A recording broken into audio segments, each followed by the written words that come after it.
All you got to do is tap it. Okay, yep. And then we're pretty much going to let that thing run the rest of the night. We'll see Sweet. what happens. All right. But yeah, crank that thing up. Let me know what you hear. I'll bounce around with you guys in just a minute. Okay. I'm going to catch up with Steve and show him how to use that. Definitely get you unmuted. And what am I listening for now? Words. Answers. Just words. Where do you want to go? You want something easy? Do you want to listen? Yeah. It's so freaking cool. You want to ask me questions? So let's ask Turn it up a little Eliza bit. how old she was when she died.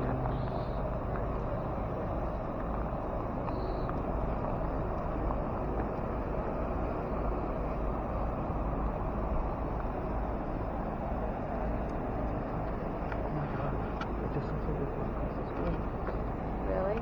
Yeah.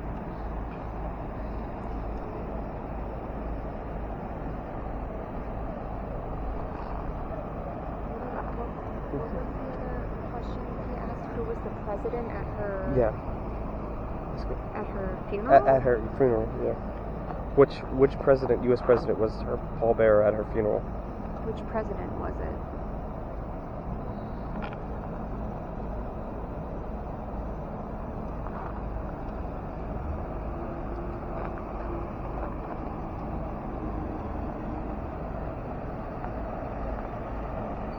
I feel like that's a hard question to ask since it's asking for radio stations.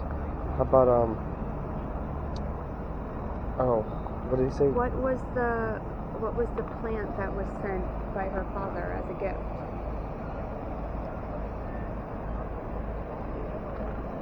A stem one. Skin.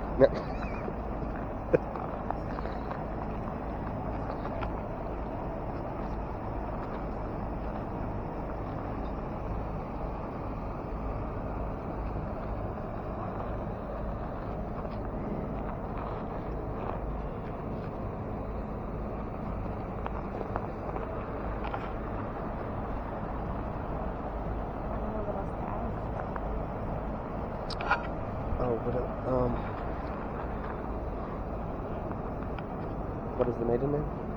What is Eliza's maiden name?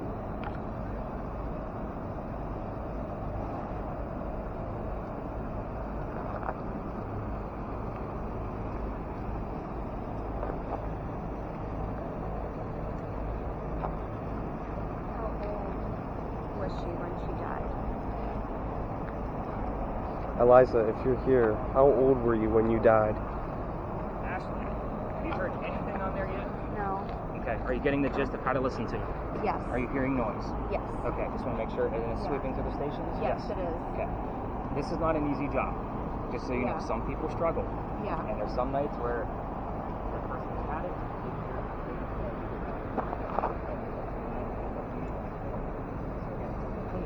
I do have two of these. So the other one is four. So I always bring up one towards first and then just 10 of those as secondary first. I heard it jump. Can't make it out.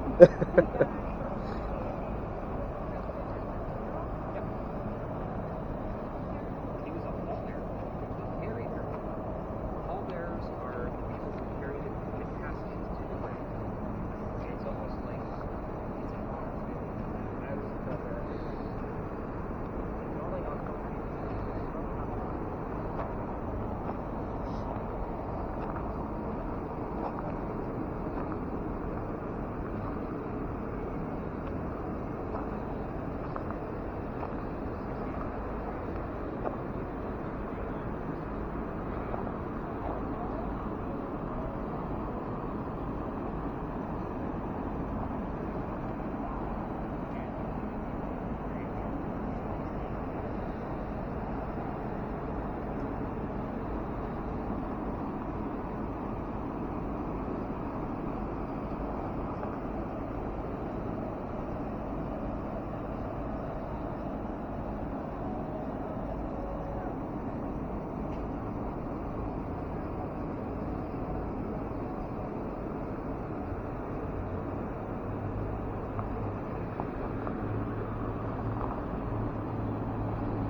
What did he say? Oh, I think he was just saying that this is usually the most active of Oh. equipment. Well, So it should just like keep listening. Oh. I can't hear it that well. I don't know if you can hear it that well, but I could barely hear anything. I didn't know what Paul Bearer meant. Oh, you didn't know what that He meant? told me, Yeah, it's the person who carries the casket. Yeah. When we asked the age, I heard 40. By the way. Oh, okay. So, Eliza, if you're still here, how old were you when you died? Can you tell me again?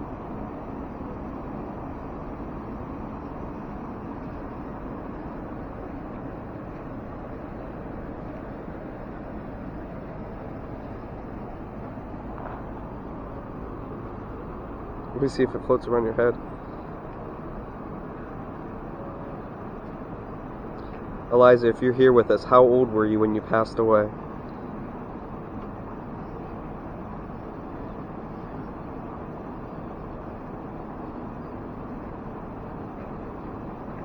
Anything?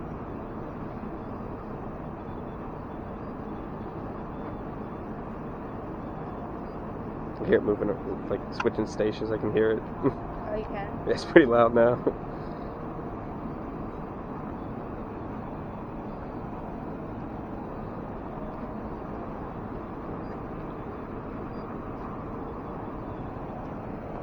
Let's go over here.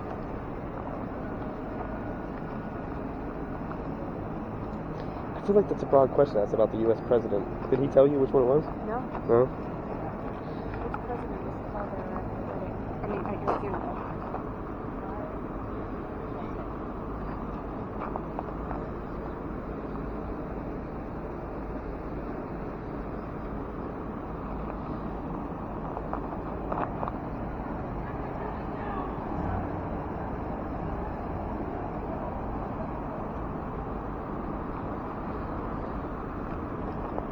I feel like I heard a couple of names, so I don't know which one.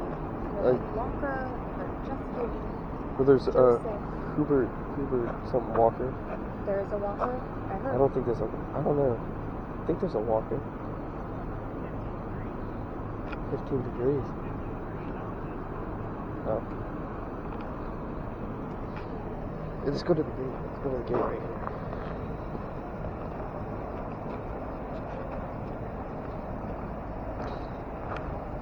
Eliza, if you're with us today, what is your maiden name? Montague. Montague? That's what you heard? That is what I heard. You heard Montague? Yeah. Sounds like an old name. I did hear that. You heard Montague. I recognized that, yeah. But didn't he say started with an L? Oh, you're right. Yeah, I think it starts with an L. Eliza, what was your maiden name?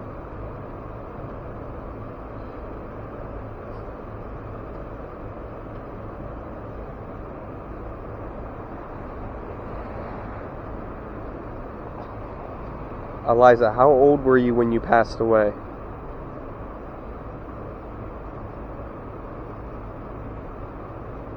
I swear I heard 40.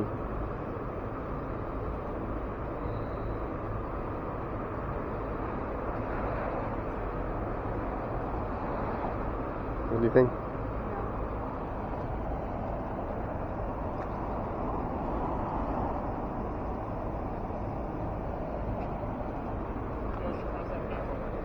It's good. When we first started, moving around, I saw like a tiny one swivel up there, but I don't know if it was a... A lot of it's going to be insects, Okay. just so you know. Okay. A lot of times when it's... actually, let's move over here. I'll show you. Okay.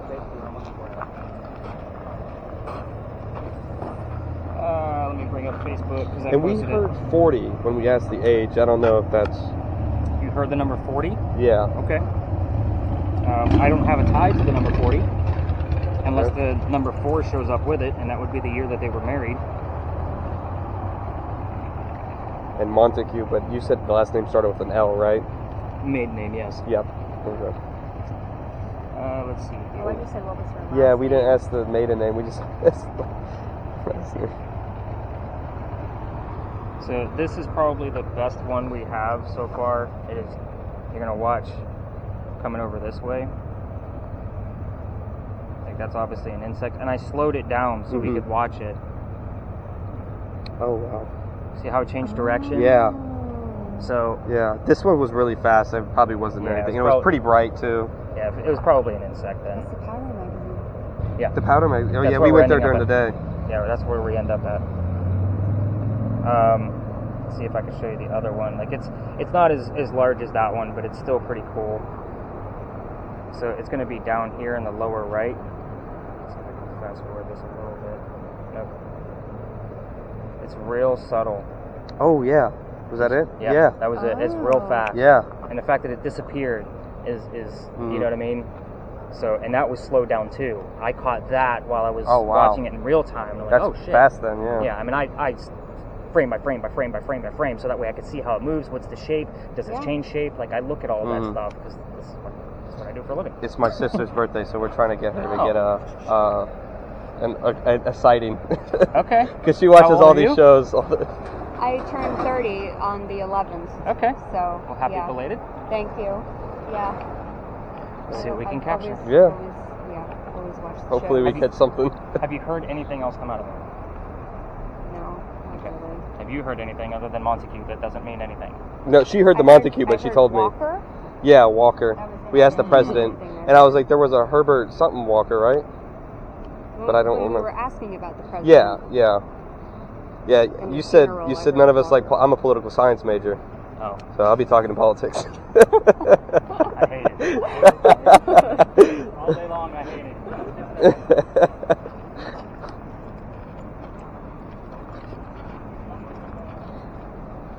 Let me see if I can get a picture of you. with the- It's gonna ruin it.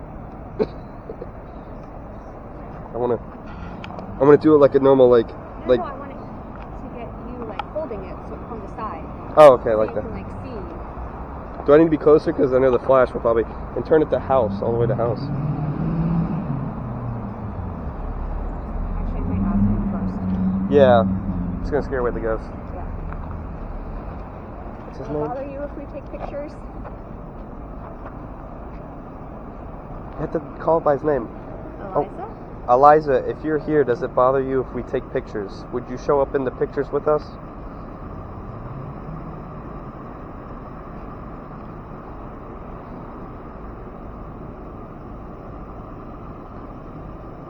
Hear anything? Eliza, do you like to be filmed?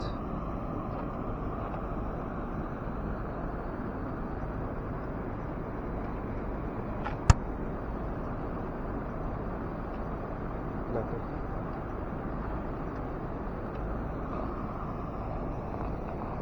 Eliza, does it bother you that we're in your old property?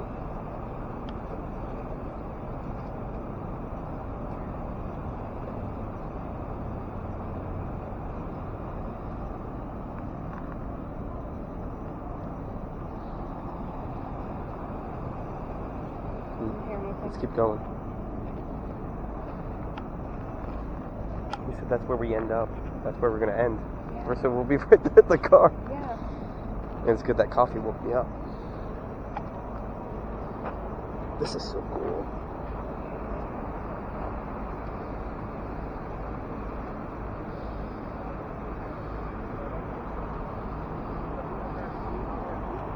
Let's get back to the back.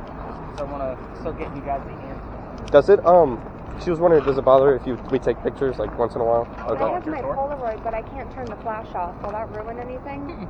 Okay. I don't know. Okay. We're going to leave your video going, but we're going to stop yours for sure. So we want to get the rest of it. Hopefully it was all good as everything so far. So now it's recording again. We want to set it off. Let's kind of give it a break. There we go. So just kind of leave it where it's at. Let's move back just a little bit further because again, that's the only way in and out for the cars to come in. So I think the most interesting thing so far has been the name Walker that the two of you have heard. So we're going to be talking about a young lady later on whose maiden name was Walker. And I normally don't reveal that, because we just talk about, her married name, which is Sue Howard Hardy. So if you've taken any other kind of ghost tour in town, you've probably heard the name Sue Howard Hardy, based on the St. Philip's Church apparition that's caught there. But her maiden name, like her grave, actually says Sue Howard Walker Hardy.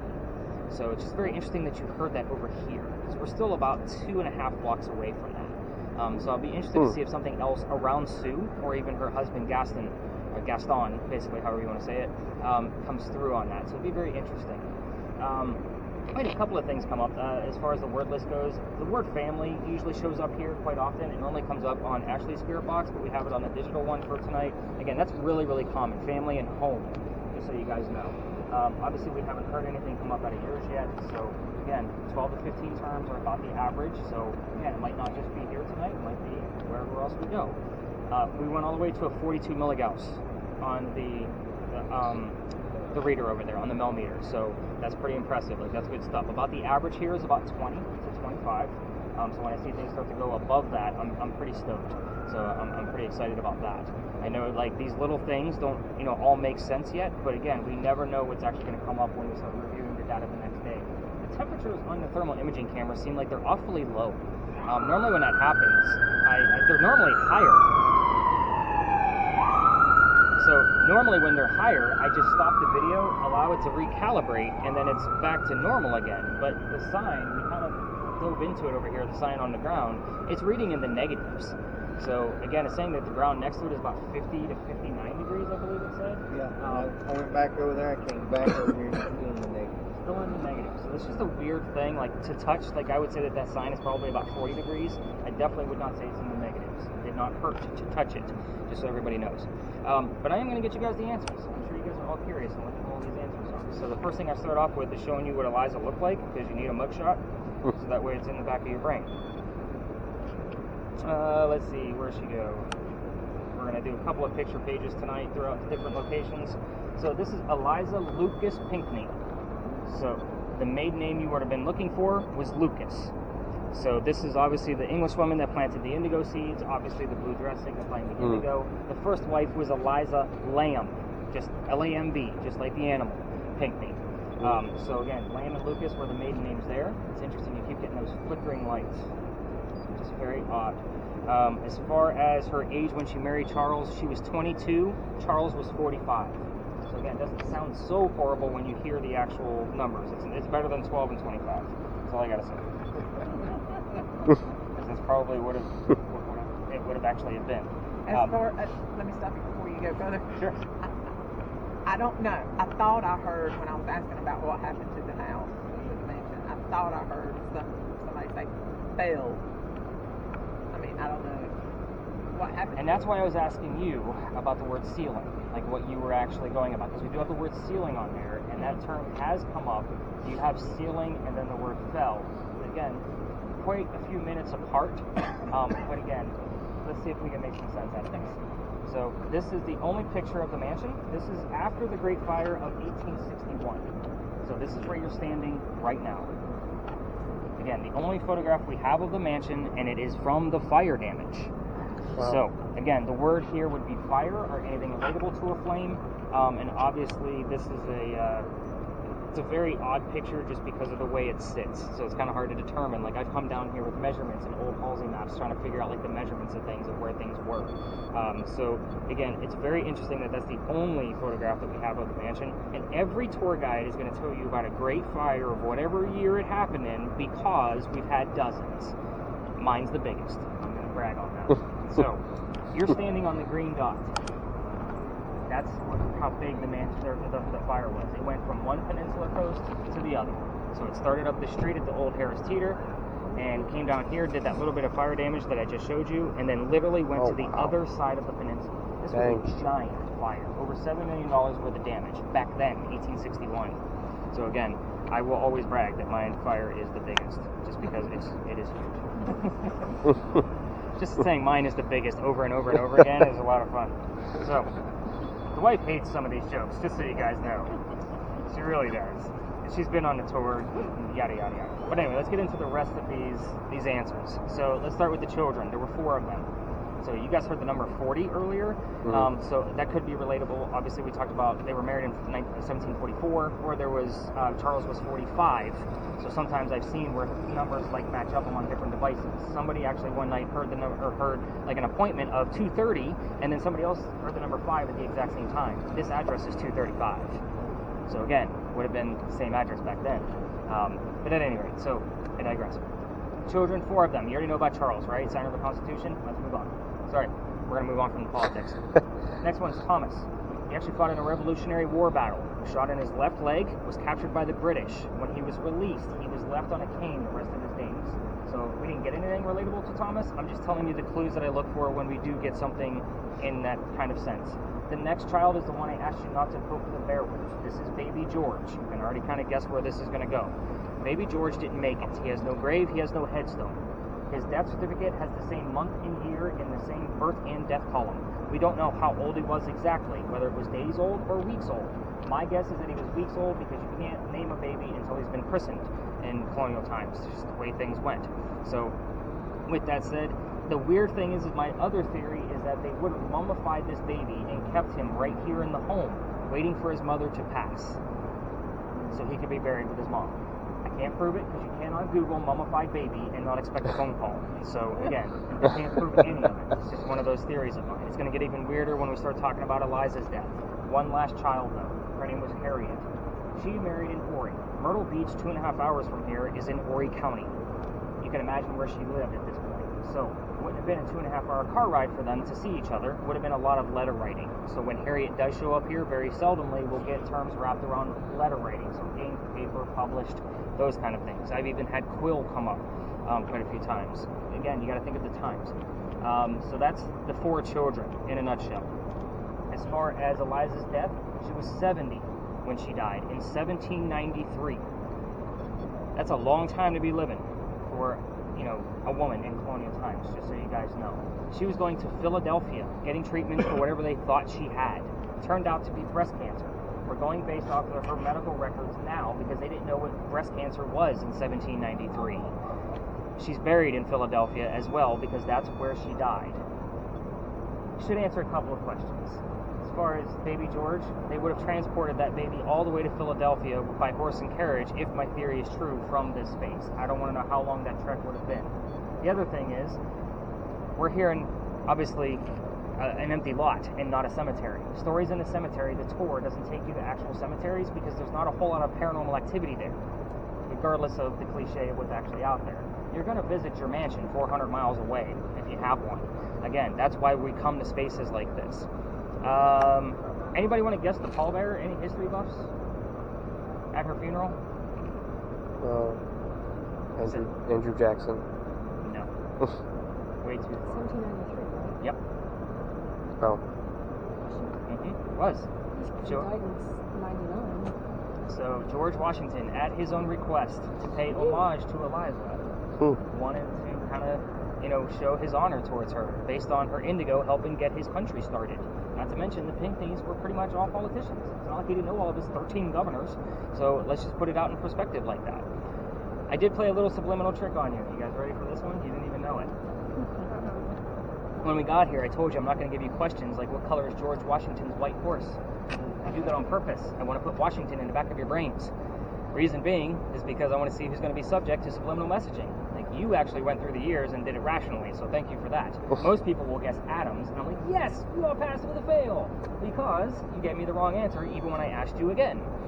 Things around Washington will show up here, quite often. Again, George Washington has a lot of stores.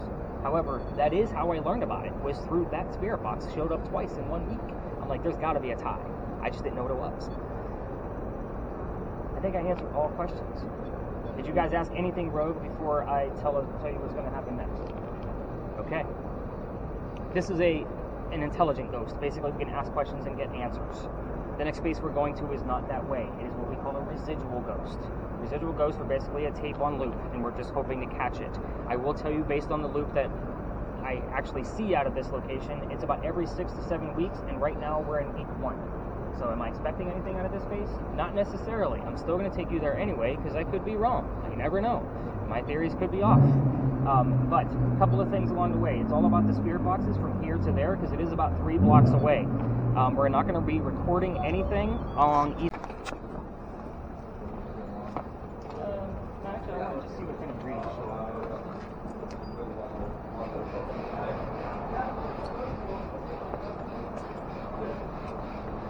We'll pick up like 4 to 6 between the two buildings.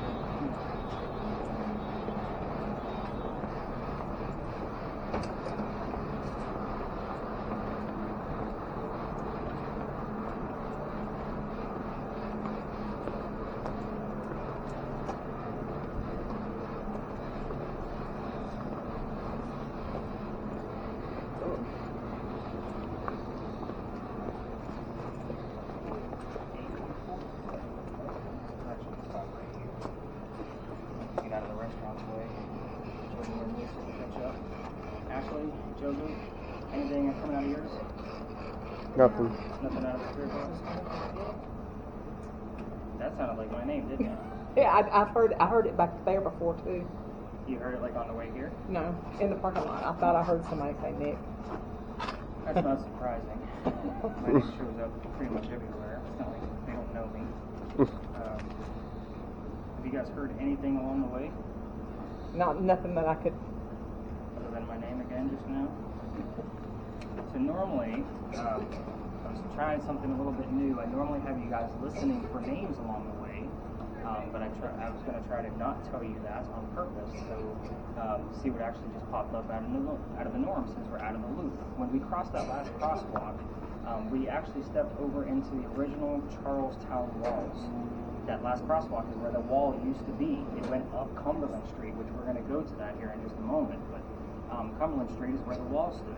This is one of the first streets we ever had. That's why I like to bring you guys down here. Not to mention, some of the other tours don't come down here. So again, I've actually got the actual history of the place, which is why we come here. What's the last couple of terms that showed up on your word list? We came down in here, driveway. Design, Okay. the windows, mobile suggestion.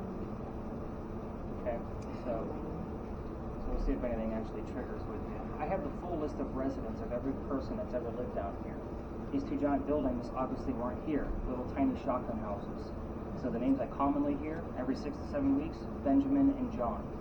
So again, sound like two very common names, and when I say people live down here, I'm only talking like 2 to 6 people live down here at a time. Benjamin and John both lived down here in 1801. However, there were 4 different Johns that lived here in a 60-year time span, so he'll give us his last name, Johnson. Yes, his name is John Johnson. So, very funny, but it's just the way it comes up, and it's a legitimate thing. That was his real name. Do I have anything significant about 1801? No, I just have a really good theory on why I keep getting the same names over and over and over again. You're standing on Belgian blocks. These blocks are made straight from granite. You guys all watch the TV shows. You've heard the term limestone before. Limestone is said to stir up activity because it comes straight from the earth. So does granite, especially when it's been sitting in the same spot for a couple of 100 years. They say it actually hangs on to the consciousness of memories. It stirs things up and kind of plays it over and over again on a loop, which is why I keep getting the same names over and over and over again. They did find some of their tools and silverware during an archaeological dig, and it classified these people as lower class. Makes sense because the other side of that Charlestown wall was down the street, like on East Bay, across from where we were, and the smell of low tide would be coming down here all the time. The rich people of Charleston, not going to put up with that. If you've been down to the Battery or any other neighborhood down here, you've noticed the houses are skinny in the front and go long back. There's a couple of reasons for that. First reason, it keeps the smell of low tide out. We have piazzas here. It's basically a front porch with a door. So they keep that door shut. The smell of low tide doesn't come into the house because it keeps the lower window shut as well. They open up the second story window. The cool air from the breeze of the water comes in. Cool air drops, heat rises. It's old school air conditioning. The second reason is because you were taxed on how much street side you took. So if your house is skinny, less taxes. We just talked about the Pinckney Mansion site where I showed you a picture where it was broad against East Bay Street. Again, the Pinckneys had money. They didn't care. They're going to do those bragging rights to show off their beautiful home and pay the taxes. Not to mention they probably weren't paying that much because they were politicians to begin with. No offense, but they're all damn crooked, right, Joseph? Yeah. Sorry, he's a political science major. I'm just going to reveal that right now.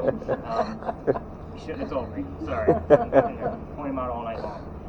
Before people lived here, there was actually a Masonic lodge here from the Freemasons, which is why it has the name Lodge Alley. So what you guys are leaning on is Lodge Alley Inn.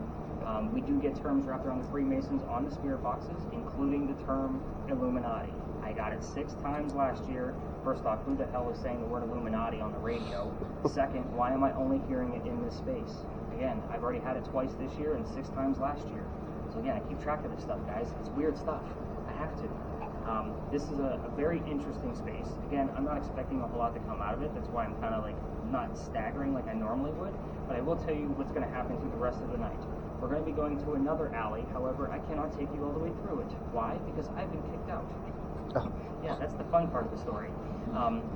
The end of that is considered residential, so I will tell you that story once we are there. But I still tell the story over there because that kind of goes over there. It's just like it's always stirring.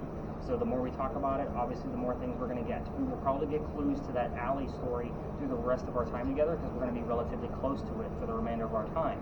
We're not going to do another 3-block walk and kind of doing that kind of thing. We are going to be cutting through a neighborhood. So once we exit the alley, both videos will need to be cut off because we don't obviously record in neighborhoods. The spirit boxes, I definitely want you guys listening in. Steve, you're still kind of out of the game for a little bit. I do have to write down that 8.4. Is that what you got earlier? That's actually pretty high. Yeah, I want to say it was 4. That's actually pretty high for this location. I do expect like a 4 to 6 from either building, just because the walls are so thick.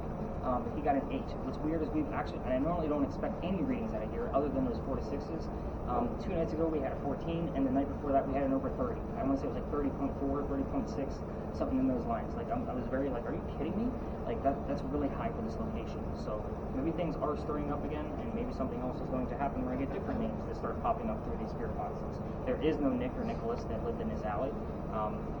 But I'm not surprised that my name shows up pretty much all over town, no matter where I go, because I'm out here every single night. It's not like they don't know I'm coming. It just so happens that way. That last stop we go to, however, there are 3 different Nicholases in that corner, me being one of them. So 2 other Nicholases in history actually stir up my name over there quite a bit.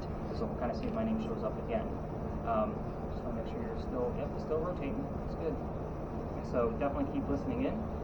We're going to cut those videos off as we exit. So let's get out of this dead space and go on to something a little bit more lively.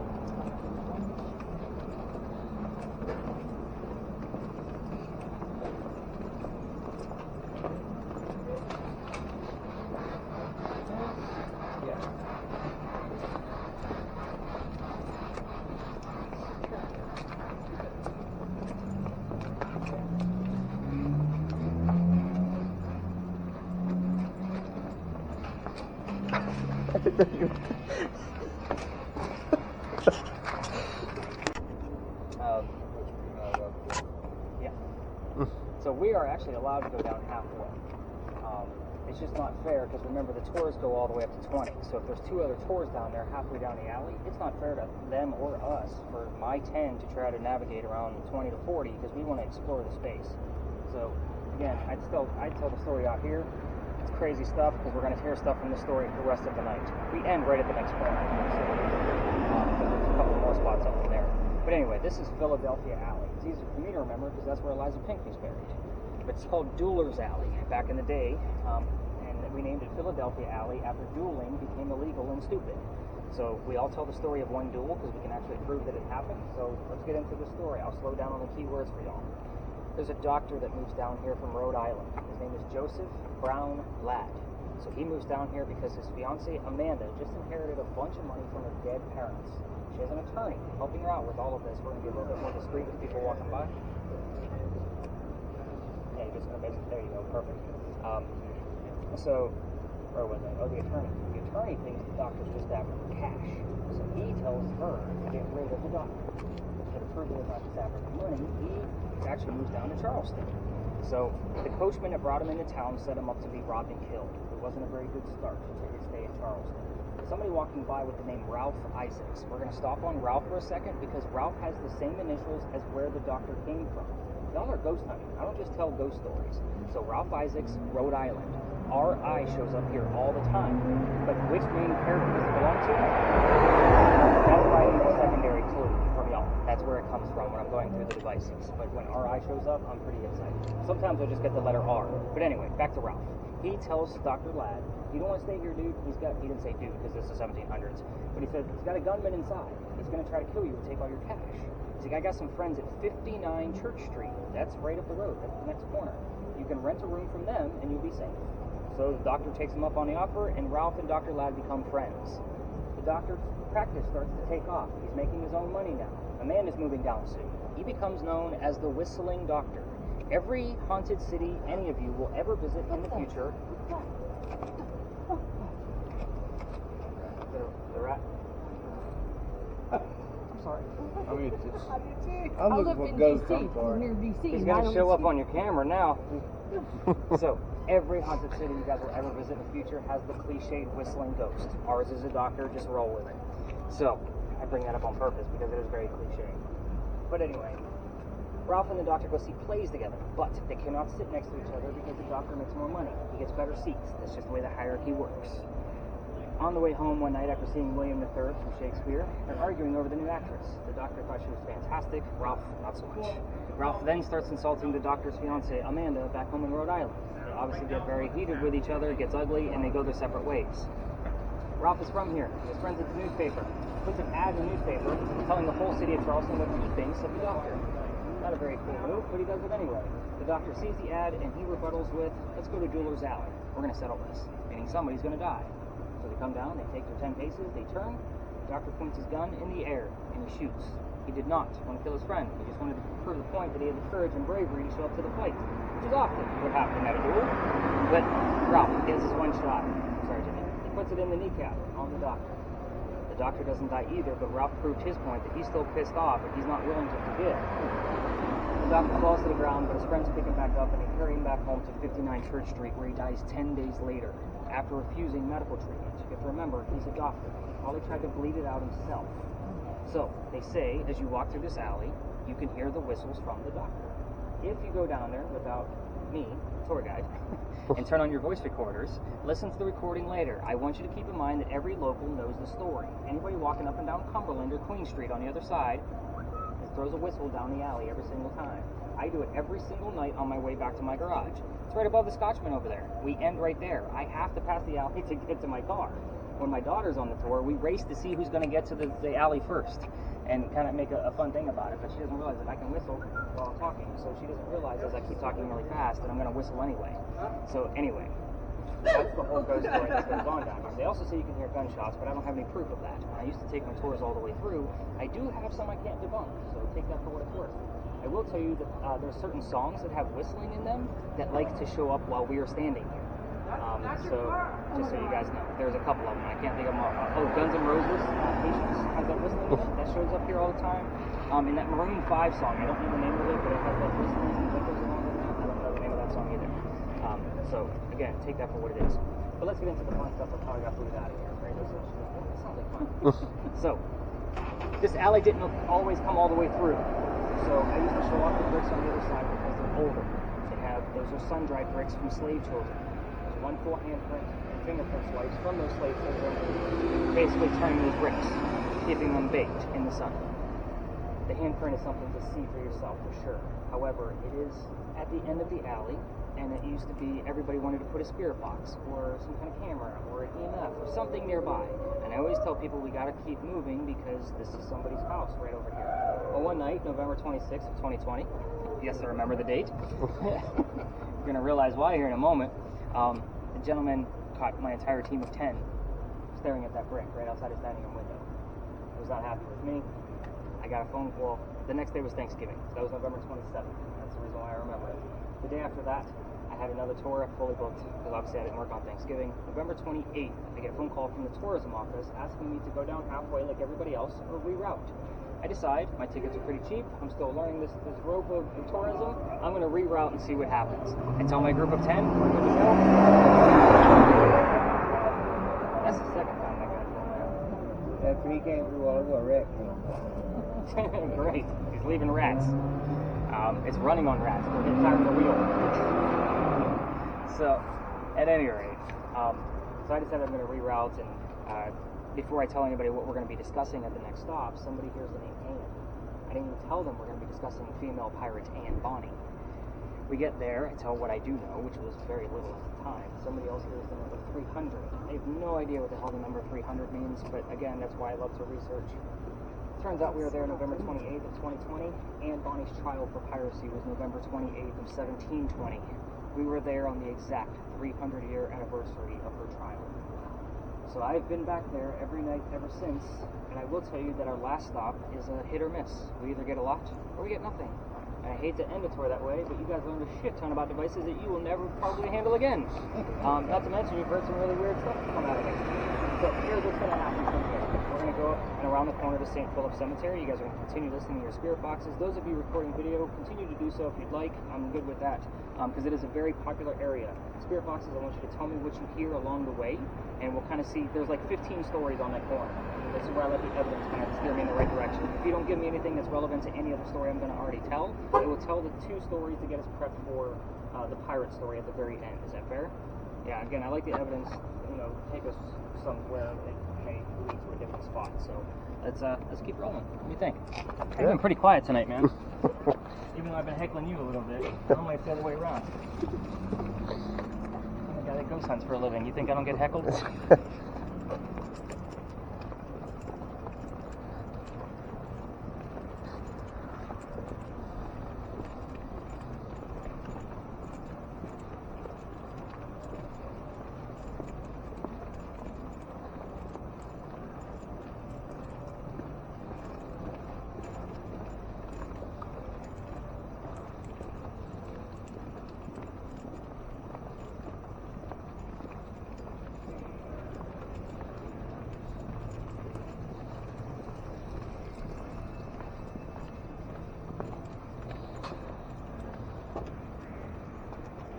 Wait to see if that other guy's gonna come zooming down the road again.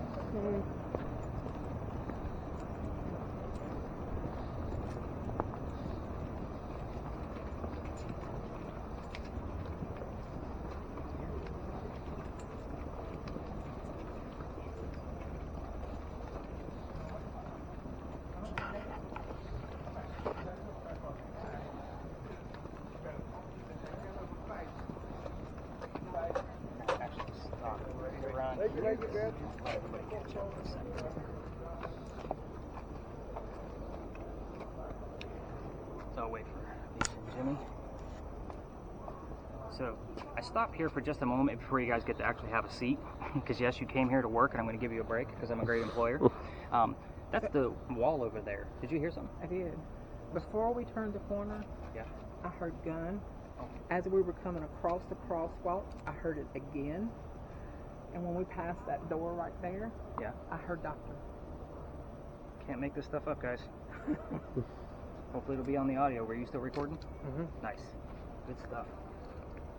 Sorry, I didn't mean to jump right into it. So we can stop recording there. You can if you want to, because you're going to have a seat for a few minutes. But this wall over this courtyard, that's the wall to Philadelphia Alley we were just discussing. There's a gate right in the middle of it. In the event there was a loser to a duel, meaning a dead guy, that was the shortcut to get to the cemetery behind me.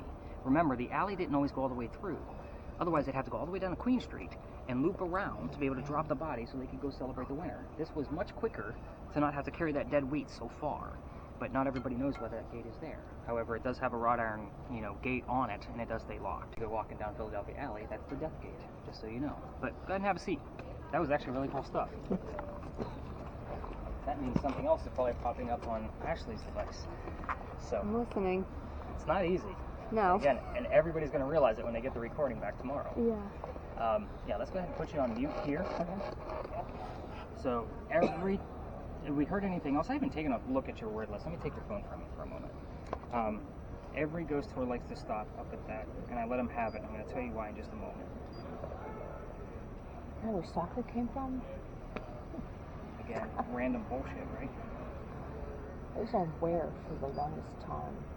Where did teacher come up at? Right as we got to Philadelphia Alley? We were walking, yeah. Okay. Interesting. That might make more sense here shortly. If something else pops up near it, I'm going to hang on to it just in case. So, there's 2 different sides to St. Philip Cemetery. This is our tallest steeple in Charleston, by the way, just so you guys know. But there's 2 sides. If you're from Charleston, you can get buried on this side. So Eliza's husband, Charles, and her nephew, Charles, are both buried on this side because they're from here. Across the street is for everybody else. Your 7th Vice President, John Calhoun, is buried across the street. So he's not from here. He just lived here a long time. They actually shuffled his sarcophagus several times trying to figure out where the hell he was supposed to go. Turns out he's not from here. He's just across the street.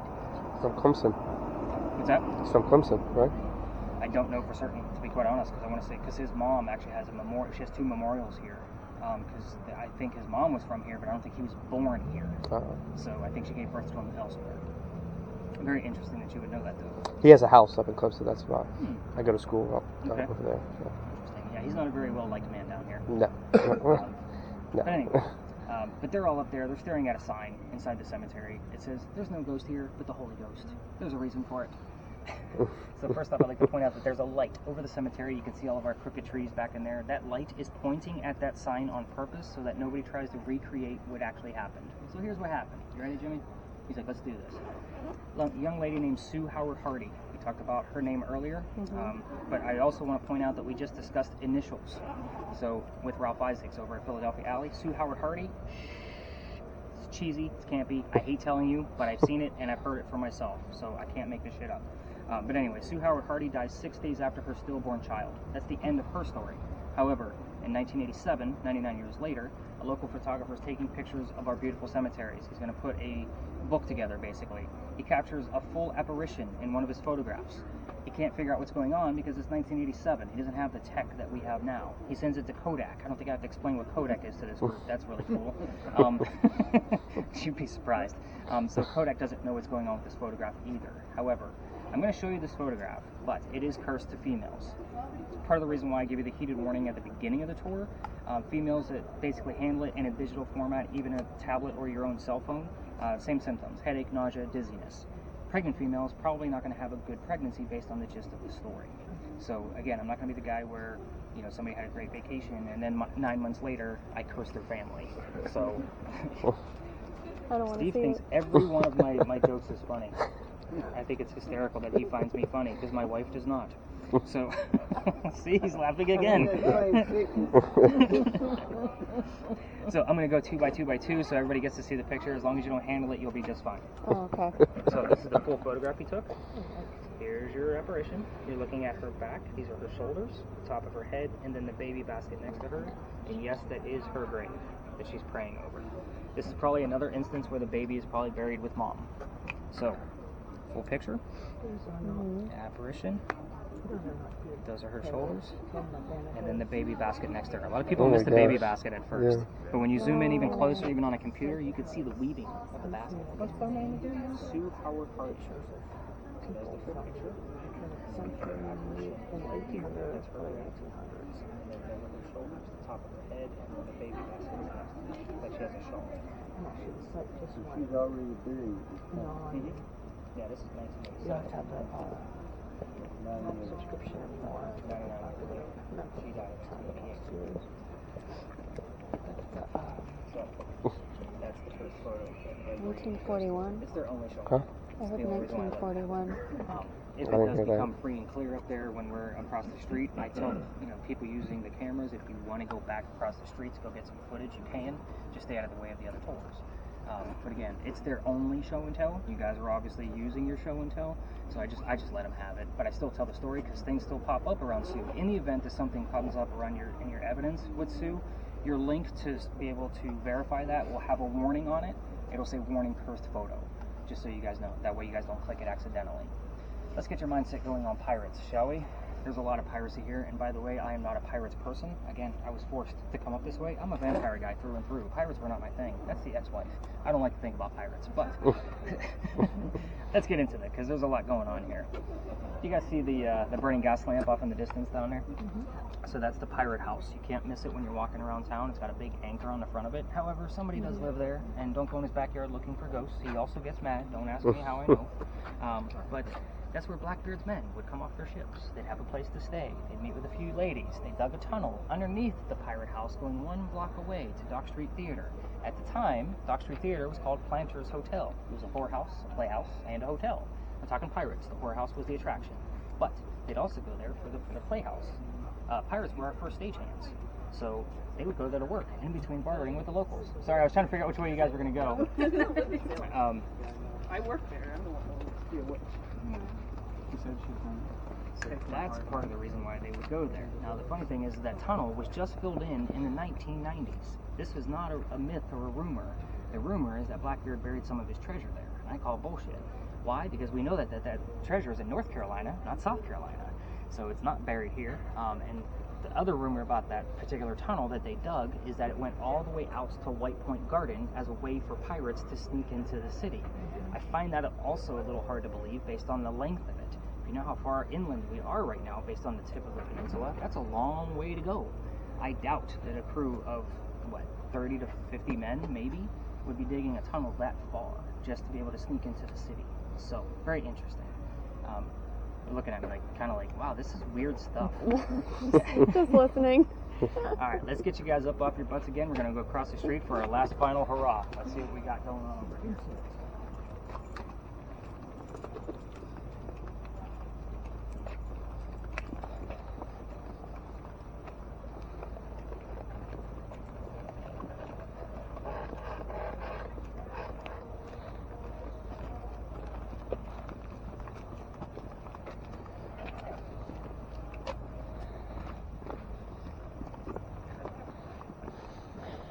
You want to record here, Nick? Yeah, we can. Absolutely. We're going to need lots of footage in here.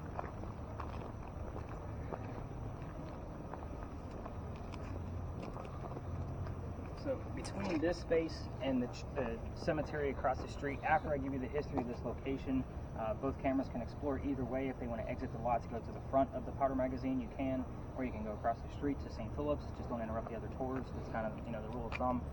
Just wait your turn. They have no idea what the hell we're doing. Not to mention, they're going to tell their story and move on anyway. So let's get into ours. We're going to be discussing the little building right here with the crosses on it. Those are not crosses, those are earthquake bolts. Do you guys all know what earthquake bolts are? Sorry, this is a whopper of a story. I got to get some water. Earthquake bolts are basically turnbuckles. If we have another earthquake like what we did in 1886, you can turn those turnbuckles and it will straighten the building back up again. It's a great idea, it just doesn't work. The reason I bring these up is because it's the first set of earthquake bolts that Charleston put in. Why? Because this is the oldest government building in South Carolina. It was finished in 1713. We are here because the time frame of this building being built is the same time frame as Anne and Bonnie's time in Charleston. It's kind of like using this as what I call a familiar. It's like using a toy to attract a child ghost. It's the same type of principle. There's not many buildings in Charleston this old. Notice I said it was the oldest government building, not the oldest building itself. So we talked about the Charlestown walls earlier as well. Where that garage sits is where the wall came up. So it literally was going up past the powder magazine and then went south towards the battery. It literally locked the powder magazine into the corners of the walls on purpose. It's fortified. It's the furthest way that they can get away from the water 3 blocks away in case a Revolutionary warship or a pirate ship comes up and decides to launch a cannon at it. Those cannonballs are going to have a hard time getting through the 32-inch thick walls. It's holding gunpowder. They got to protect it. But we're going to pretend that that cannonball goes all the way through, blows up the gunpowder.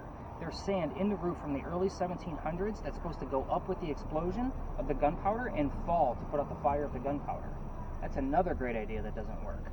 That sand is still there because sand does not disintegrate.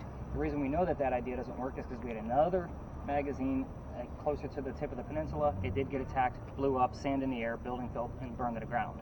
It just doesn't exist. This one's never been attacked, even though it served in 7 different wars, including the Civil War. That was its last servant. It's a museum now, so if you ever need to get out of our heat or cold, it's a good $5 to spend. I'm not an advocate, but I do love this building. Anyway, this building took 10 years to build. Does that sound like our government? Small building, 10 years? I'm going to answer for you. Yes, it does. So, 1703 to 1713 is the time it took to make this building. Our story begins in 1708. So, let's get into it. Follow me, there's a lot of twists. You guys are like laser focused, by the way. I don't think I had to say that. Like, you're all like, so funny. 1708, young lady moves here from Ireland. Her name is Anne Cormack. She moves here with her father and his mistress. The mistress is her mother. Are you guys with me so far? The 3 of them are running away from his wife. How pissed was she? Just saying. You gotta get on a boat and leave your country. In Georgetown, just north of here. Dad buys a plantation. Mom dies pretty quickly. So that leaves young Anne to come down here to Charlestown to be able to sell anything from the plantation to keep things afloat for her and Dad. Young Anne back home in Ireland was kind of a badass. They say she actually killed one of her servants with a knife to the belly. Sorry, you just happened to be next to me. I killed Jimmy earlier, didn't I? Yeah, I got you both tonight. So with the gunshot wound. So anyway, kind of keep that in mind. She was only like 10 or 12 years old, and that was a servant she killed. So just kind of keep that mentality as we go through the rest of this story.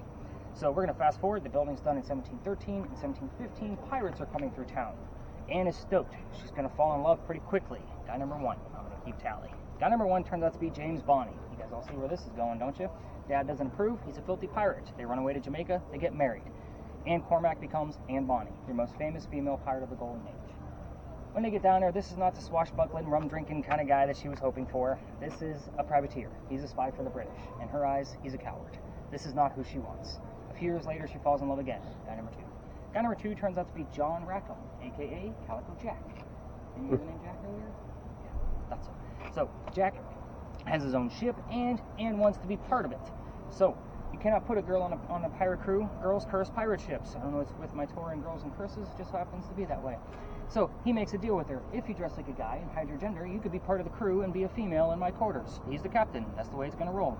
She's okay with this because Dad used to hide her as a boy back home in Ireland to keep her away from his wife. So she's already okay with it. Let's do it. Let's put 2 and 2 together. Being a female in his quarters, she's eventually going to get pregnant. You cannot have a pregnant pirate dude on the crew. Somebody's going to figure it out, right? So he drops her off in Cuba. Go have the baby. These are friends of mine. They'll help you out. Come back later. We'll figure it out later. So she does this, and while she's gone, Captain Jack captures another pirate crew. But Anne returns with no baby. We have no idea what happened to this child. She's also dressed like a female. She doesn't give a damn anymore about hiding her gender, and this makes Jack pretty mad. She's going to go flirting with that pirate crew he captured. Guy number 3. Guy number 3 turns out to be a female, dressed like a guy, to be part of the pirate crew that Calico Jack just captured. So now we have 2 females, dressed like guys, doing the exact same thing, trying to be pirates on the same ship. That's kind of uncanny all on its own. This young lady's name is Mary Reed. Her and Mary become friends, possibly lovers, we'll never know for certain, and Mary becomes part of the crew. The British find out where they are, and they send their entire fleet of ships to come take down one pirate ship. Well, Anne and Mary are the only 2 pirates not drunk enough to come up and fight with their 1-bullet flintlocks against an entire fleet of ships. Obviously, they're going to get taken and arrested. As they're being arrested by the British, Anne looks at her bow and captain, Jack, and says, "You should have fought like a man instead of being hanged like a dog." So the word dog is obviously a prominent key word here. The judge, after he's tried and hung Calico Jack and the drunken pirates that wouldn't come up and fight, he wants to see the 2 men that fought back so valiantly by themselves. The 2 ladies go in front. They reveal their gender, hoping to save themselves. He doesn't care. They're still pirates. He's still going to hang them. "We plead our bellies," was the last thing they said, meaning they're both claiming to be pregnant. You cannot hang a pregnant woman in 1720. It is illegal. So he sends them both back to jail and delays the hanging. Dad is still here in the Charlestown area with all of his Irish money. He bails out Anne, brings her back home. She remarries. That's guy number 4, but husband number 2, because she never married anybody else besides James Bonney, has 4 children, and dies at the age of 84. I know, all of my stories end in death. How about that? Mary Reed dies a year later, 1721, from whatever pirates die from in a Jamaican jail. You can use your imagination on that one, because I'm sure it was scurrilous and gross. I don't want to think about it tonight. So, make up your own thing. I did leave 2 things out on purpose. I'm not going to give you a whole list of questions like what we did at the Pinckney Mansion site. I left out the name of Calico Jack's ship, and I left out the name of Anne Bonny's parents on purpose. So that way you guys can do whatever you want to as far as questions. Ask whatever you want to. It's fair game. You want to know what happened to the baby? Try to find out. I can't prove it, but at least it'll be fun to try to find out. As far as the names of the kids, I have no idea. What state did she actually end up in? I don't know. Some states say Virginia, some say West Virginia, some say South Carolina. We don't know for certain. We really have no idea what happened. I've read probably 15 books on this woman alone, and none of them add up. I did tell you at the beginning of this tour that people have passed out on this tour. I'm going to take another minute of your time before we spread out with your devices, because this story actually makes sense to the story. Back in September, nice cool night, just like this, probably around the same temperature. Bring my group back here, probably a group of 8 or 9 people, just on this back wall. And I come back here first because the other tours like to cut through and talk about the Powder magazine and touristy stuff with St. Philip's. But anyway, the kid next to me goes white as a ghost, pun intended. I have to pick him up by his armpit to pick him, so he doesn't hit his head on the ground. His boyfriend picks him up on the other side of him, and we carry him over to that brick wall, which is where we're going to end. I'm going to head that way once we all scatter. And sit him down on the little stoop over there. I send the boyfriend over with a couple of dollars to the vending machine to get him a bottle of water. He comes back, dude's feeling better, and then tell the story. It's important to know when I told it. You're looking at me like, what the hell's the point of this? It's going to make sense real quick. I send everybody out to go scatter with their devices. They pull me aside. We have to tell you something. What's going on? We are 2 transgender males, meaning I had 2 females dressed as men, just like Anne and Mary on my tour. I'm a good writer, but I can't make this shit up. Like, I seriously can't. Made complete sense to them is why one of them actually got passed out as soon as they entered the space. So, take that for what it's worth. They're perfectly fine with being part of my tour every night. I think they even left part of their story in the review on TripAdvisor. Which I was like, okay, but it is what it is. So again, can't make this stuff up. That's part of the reason why I give that heated warning every single night. And again, I've been doing this for 3 years, and within the first 3 months, I had somebody pass out, and then they later told me that they practiced witchcraft. They did not make it past the Pinckney Mansion site. I had to call paramedics for them. So that wouldn't be the first or the last time, but it was the first time I went into the CPR classes to learn CPR the next day, because I'm like, oh shit, what the hell did I get myself into? We are going to spread out. Before we do so, Lynn, what do we have going on with your word list? You kind of looked surprised there for a moment. This is some weird sequence. Entitled Validity Firm Kyra, La Reverend, from Matthew, Intimate Day, Sudden, Acquisition. I had for the longest time. Yeah, I think we were across the street. Yeah. The word reverend is the only one that's sticking out to me. We get a lot of religious terms because we're next to St. Philip's. We're actually on St. Philip's property right now. So again, we do get a lot of religious terms, especially on your spirit box, just around this area. They're going to come up all the time. So Bible shows up, Jesus, all of those religious Christianity type things. But again, those of you with cameras, if you want to get to the front of the powder magazine, you have to exit the lot and make a left. We are going to use your motion sensor here, so that's a little white button in the back. I'm going to see what goes on. This is normally not a space, just like Elijah Alley, for EMF. So if you get something, I'm excited. The closer you get to those bushes towards behind you, the more of a reading you're going to get because of the parking meters on the sidewalks. So again, mid to the back is if we get anything, I'll be excited. But yeah, I'm going to go head over to the wall and go vape and let you guys do your thing. Go out the corner and come back down the other side of the No, you can go right over here past that little hut over Turn there. it up. Okay. Turn it up. Huh? Turn it up. You had it down the whole time, like right here. Yeah. I want to hear. We gotta.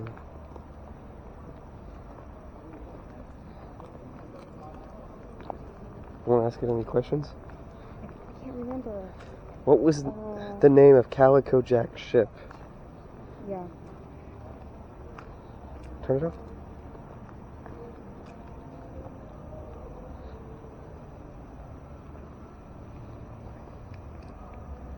Or 16. 16.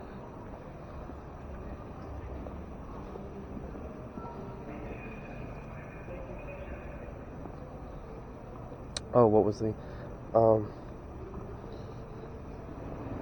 How did your baby die?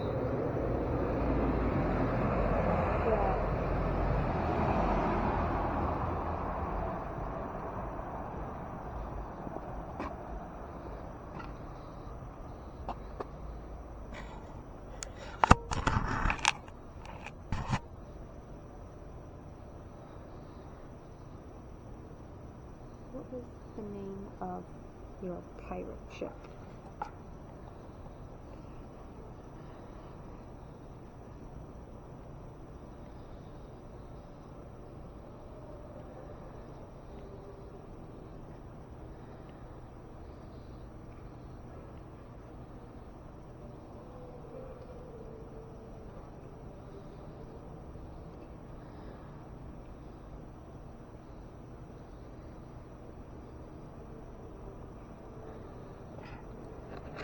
What was the name of Calico Jack's ship?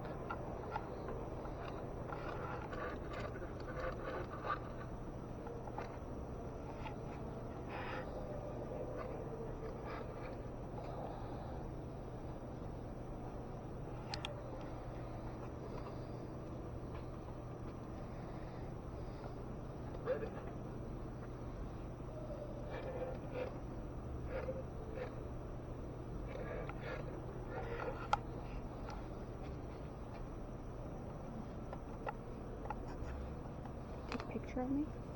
Yeah. You want like candid? Mm-hmm.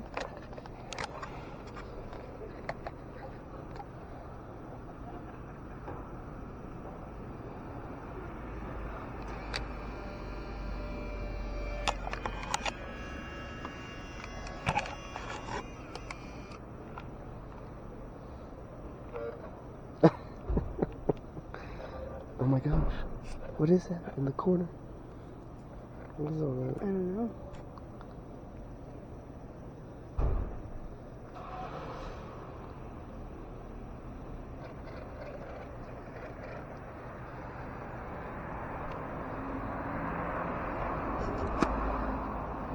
guess let's go back that way. Hmm? I guess let's go back that way. So we heard 16. Yeah. That was pretty prominent. Yeah. Let's go to this corner over here. Go over there.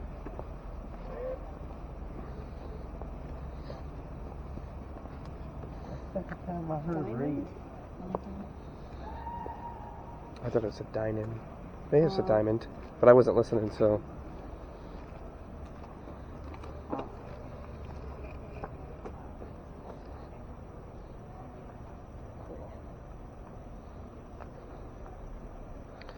What was the name of Calico Jack's ship?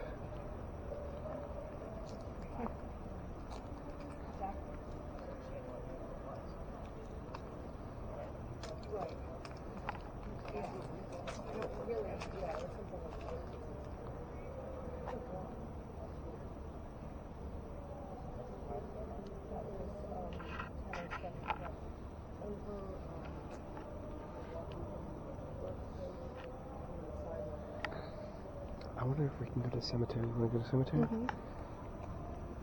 Nick, You're obviously not listening to anything. were we allowed to go to the cemetery? You can go get some footage over there as long as there's not another tour there. Okay. If there is, just wait your turn. I mean, you could poke your camera right in between those bars, just don't drop it. Okay. Alright, turn it back up.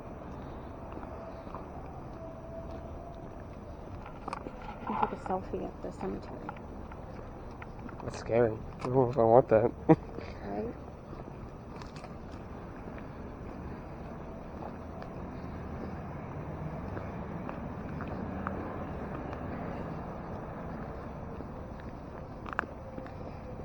I don't think that photo was What? real. Huh? I don't know the photo. What'd you think of the photo? Oh, I think your photo was good. No, his. The one that he passed around on the tablet. That was crazy. I don't know, it wasn't convincing for me.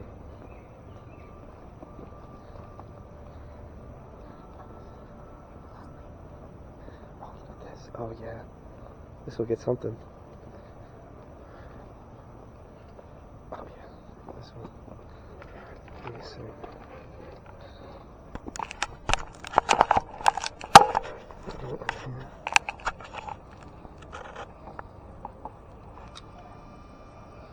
Oh. What was the name of Calico Jack's ship?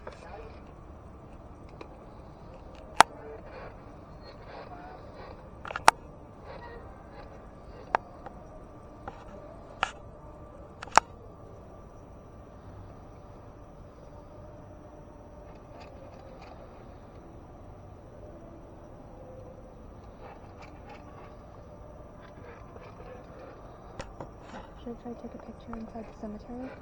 Yeah. I don't see why not.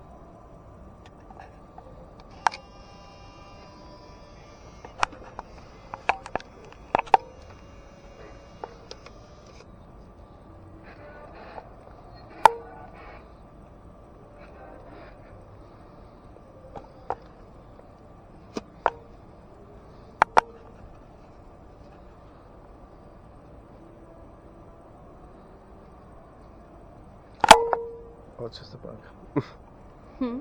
There's something floating across the screen, but it's just a see. bug. Oh. It's gotta be. If there's anyone here, can you tell us your name?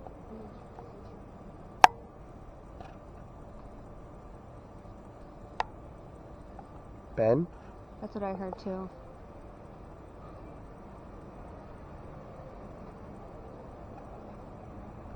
When did you die?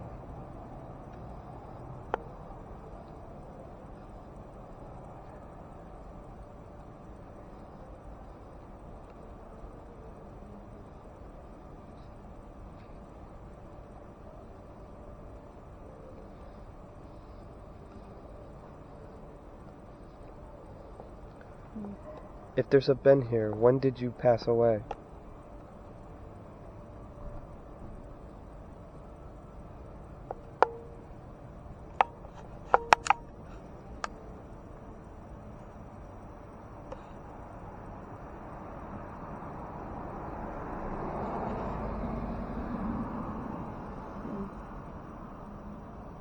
Okay. This is freaking me out. I raised the volume up too high. So the house with the anchor was the pirate house. Oh, I didn't even notice That's it what he earlier. said.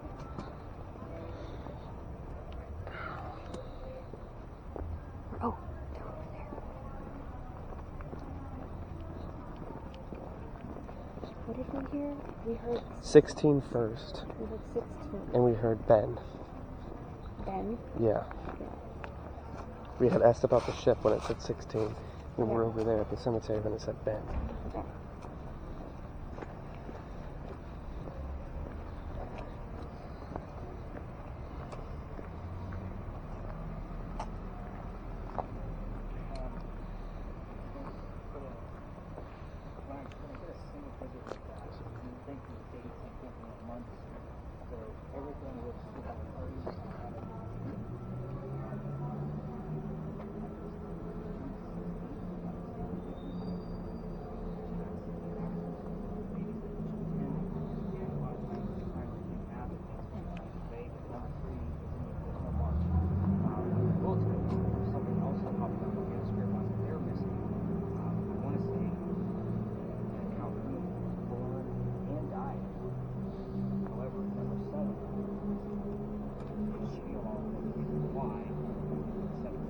Doesn't look like you got anything.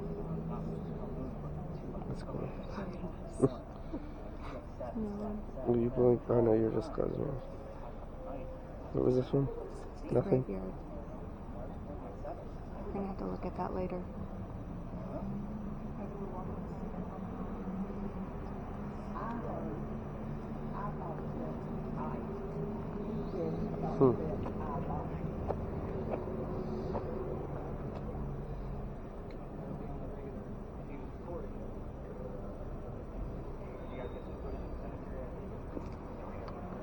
You guys went over as well to get some footage? Yeah, we were over here and we asked about the ship and it said 16. And then we were over at the cemetery and we asked like if there's anybody's name and it said Ben.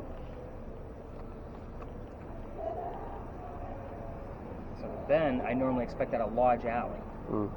So again, Oh. the Benjamin and John that I normally hear, remember? Mhm. Oh So it's almost like we're a little far away, but I'll see where that particular Ben is buried because I don't know. So maybe he's actually buried at St. Philip's and I don't know it.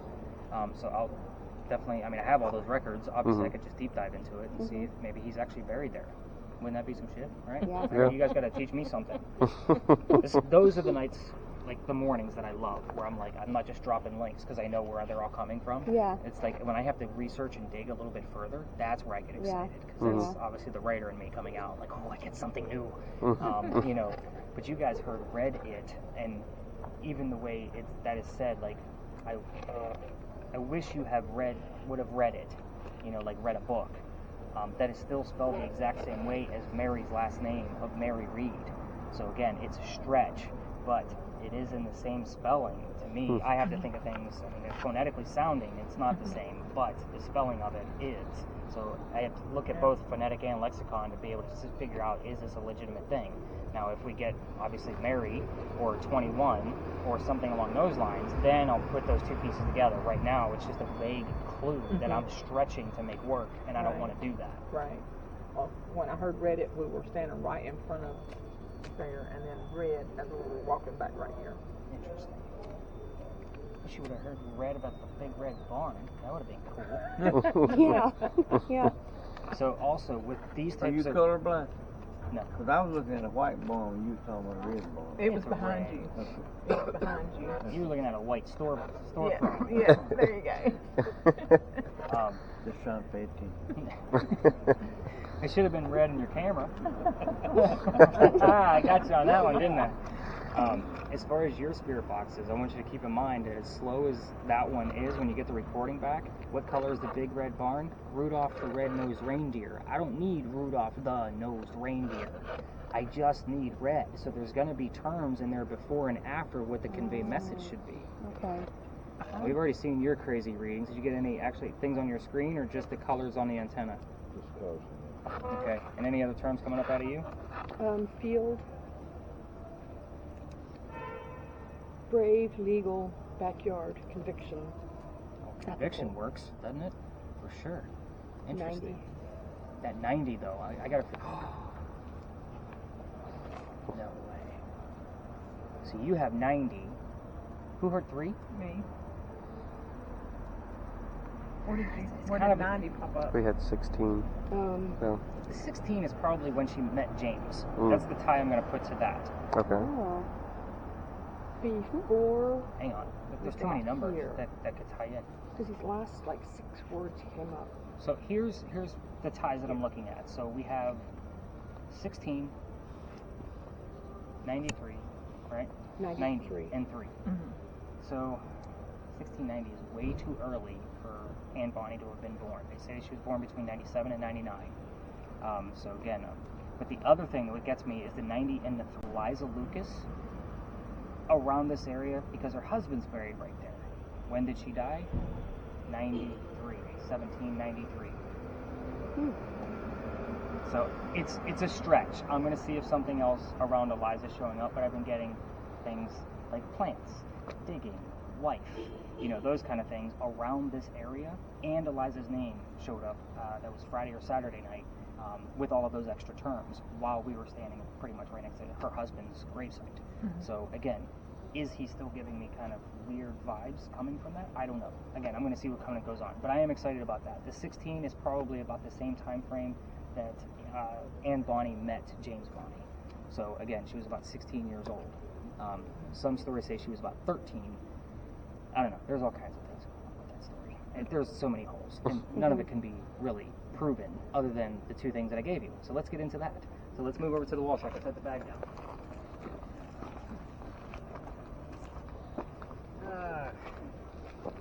So, even though we're all adults here, one of the few pictures I could find of Anne Bonny with a shirt on is the one I'm about to show you. The reason why, I do get a lot of teenage boys on this, by the way. I can't really have a topless woman. But she used to bare a breast to show the men she killed that they were just killed by a woman. So, yeah. Told you, she was pretty much a badass. But that's why this is one of the few pictures, not to mention it also has the flintlocks in it. I'm not a gun person, but I'm obsessed with the flintlocks. I'm going to go around the horn so everybody can see. The flintlock actually evolved over time. So, kind of gives you an idea. Everybody portrays her as the voluptuous vixen, red hair, green-eyed, Irish woman kind of thing. Of course, if you find, real pictures that were taken of her, like actual portraits, she was kind of mannish, if you really want to put it out there. But the name of her parents, William Cormac, Mary Brennan. You were not expecting a secondary Mary. Just so you guys know, that's part of the reason why I did that. It was no more subliminal tricks, but you weren't expecting a second Mary. So, again, you guys learned a lot from me tonight, but not a secondary Mary. As far as Calico Jack, I like to show you what he looked like as well, because he was named Calico Jack because of the jackets he wore. They were basically from the men he killed, which were the British.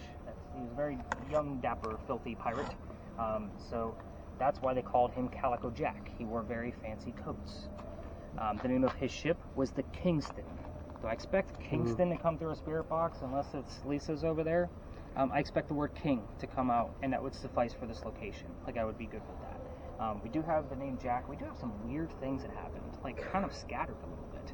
Things where I normally see. We got some odd readings for sure at Steve's device. So, I mean, this was about average of what I see. It just seemed to be kind of all over the map tonight for me. So, again, we'll kind of see what I find in the morning, and then, of course, you guys can have the fun of going through it all.